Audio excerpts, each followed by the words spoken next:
Greetings again, it's David Sexton, speaking in week 6 in our blog. We're talking about branding.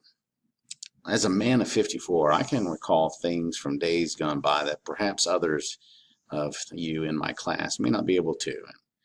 Be that as it may, I remember a television show that aired back in the 1960s entitled Branded. It stars a guy by the name of Chuck Connors. He is a United States Army cavalry captain who has been court-martialed and dishonorably discharged from the service following an unjust accusation of cowardice.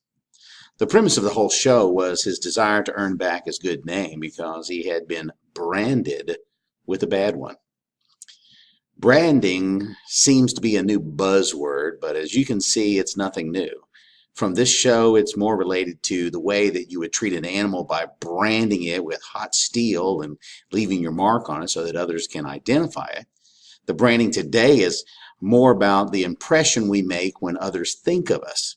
In all essence, it's basically about the same.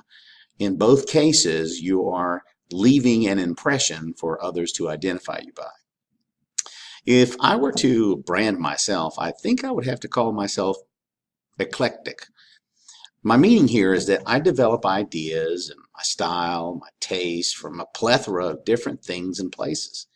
I try to engage my students with new and different ideas. I try to encounter them where they are by incorporating some of their music, some of their culture into the classroom setting.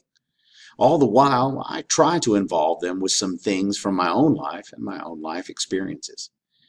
I like to try new technologies that allow student independence, yet still try to spend one-on-one conversation time with each student.